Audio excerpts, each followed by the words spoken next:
नमस्कार, स्वागत है study with Ravi YouTube channel में। आज फिर देखेंगे आदिकाल से महत्वपूर्ण प्रश्न और ये प्रश्न UP TGT, PGT, LT grade, DSSB सभी परीक्षाओं के लिए महत्वपूर्ण होंगे। तो प्लीज़ वीडियो को पूरा देखें। चैनल को सब्सक्राइब ना किया हो तो चैनल को सब्सक्राइब ज़रूर करें।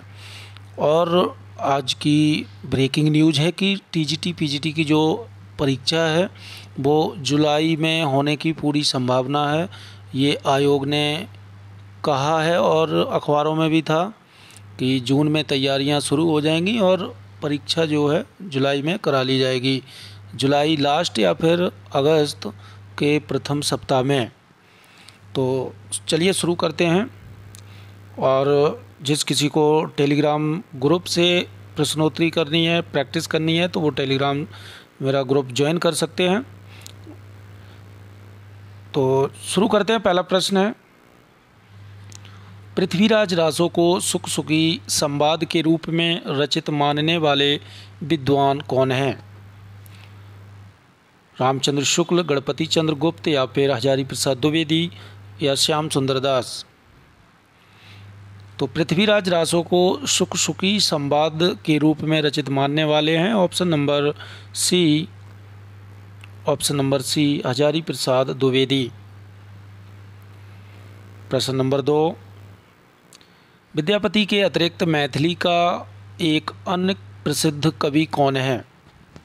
दामोदर शर्मा, उमापति, जयपाल, प्रताप सिंह?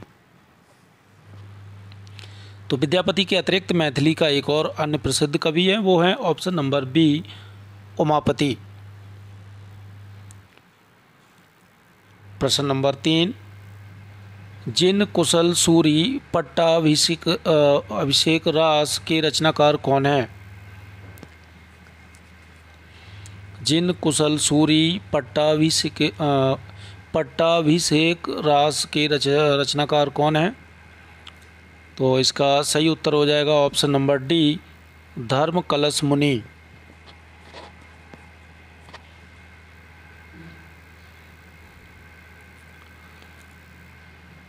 प्रश्न नंबर 4, असंगत का चयन कीजिए। तो इनमें से बताना है कौन सा असंगत है। तो इसका सही उत्तर हो जाएगा ऑप्शन नंबर ए, अपभ्रंश व्याकरण। ये जो इंदु का नहीं है। वाकी पहुम चरियु, स्वयंभू, पाहुड़ दोआ मुनिराम सिंह और प्राकृत पैंगलम लक्ष्मीधर की रचनाएं हैं। प्रश्न नंबर 5, आदिकाल को अत्यधिक विरोधों एवं व्याघातों का युग कहने वाले इतिहासकार कौन हैं? तो आदिकाल को अत्यधिक विरोधों एवं व्याघातों का युग कहने वाले हैं Hazari Prasad Dwivedi. Option number A is right answer. प्रश्न नंबर 6, नाद न बिंदु न रवि न शशि मंडल काव्य पंक्ति किसकी है?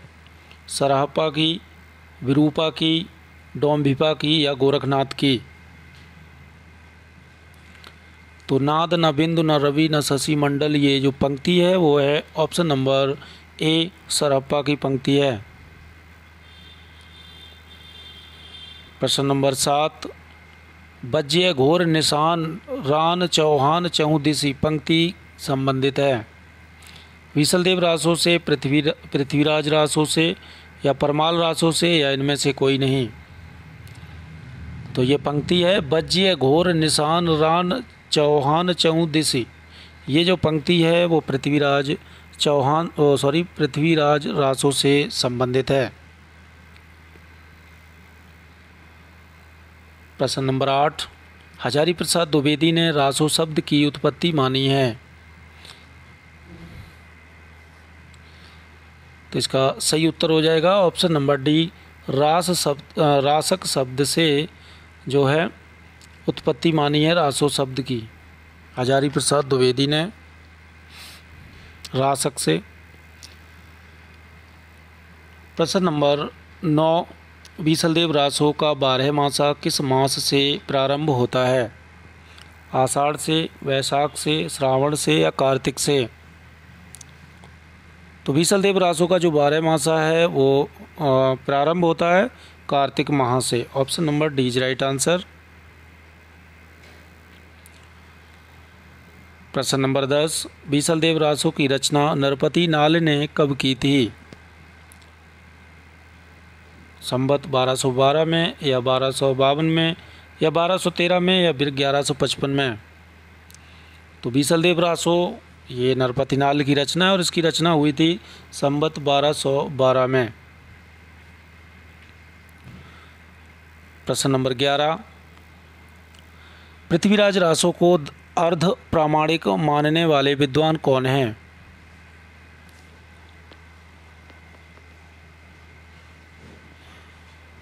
तो इनमें से जो पृथ्वीराज रासो को अर्ध प्रामाणिक मानने वाले हैं Hazari Prasad Dwivedi. Option number A is right answer.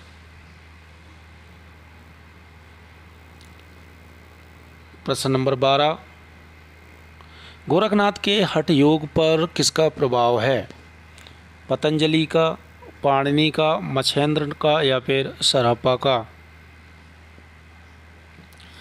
तो गोरखनाथ का जो हठ योग है उसका प्रभाव है पतंजलि का। Option number A is right answer. प्रश्न नंबर 13, अपभ्रंश व ब्रजभाषा मिश्रित भाषा कहलाती है? देश भाषा, लोक भाषा, पिंगल या डिंगल? तो अपभ्रंश और राजस्थानी अगर मिलकर जो मिश्रित भाषा है वो कहलाती है डिंगल, और अपभ्रंश और ब्रजभाषा मिलकर के जो भाषा बनती है वो होती है Pingal. Option number C is right answer.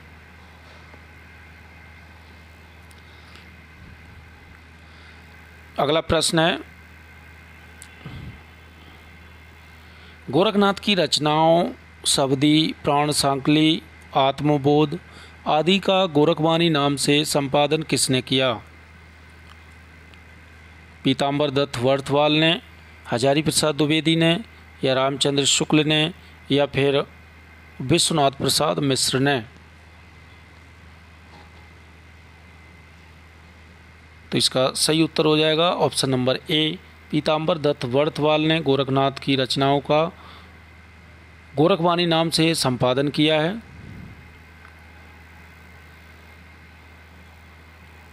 प्रश्न नंबर 15, सही कथन कौन सा है? इनमें से बताना है कौन सा कथन सही है। ऑप्शन नंबर ए, सारे रासो ग्रंथ प्रामाणिक हैं, या ऑप्शन नंबर बी, सारे रासो ग्रंथ जाली हैं, या ऑप्शन नंबर सी, बीसल देव रासो श्रृंगारिक ग्रंथ है, या ऑप्शन नंबर डी, पदावली वीर रस की रचना है।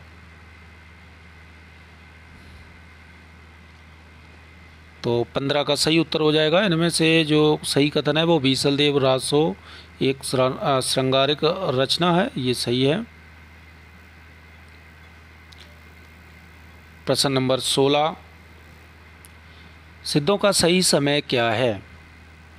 9वीं सदी, 12वीं सदी, 7वीं सदी या फिर 10वीं सदी? तो सिद्धों का सही समय है ऑप्शन नंबर 16 का जो है ए, 9वीं सदी।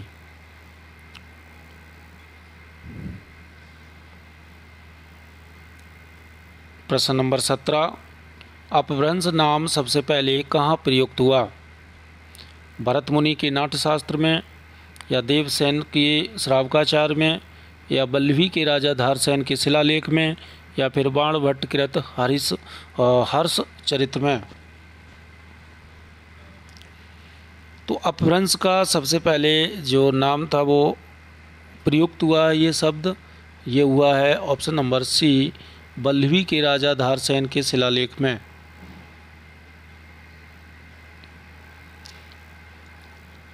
प्रश्न नंबर 18, डॉक्टर रामकुमार वर्मा के अनुसार आदिकाल में हिंदी का प्रथम कवि कौन है? पुष्पदंत, स्वयंभू, चंद्रवरदाई या फिर विद्यापति? तो इसका सही उत्तर है डॉक्टर रामकुमार वर्मा ने जो है हिंदी का प्रथम कवि माना है, ऑप्शन नंबर बी, स्वयंभू को।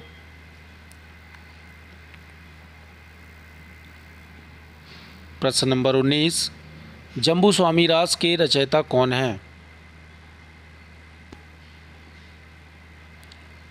धर्मसूरी, शालिभद्र सूरी, जिन धर्मसूरी या फिर अद्वैज वज्र।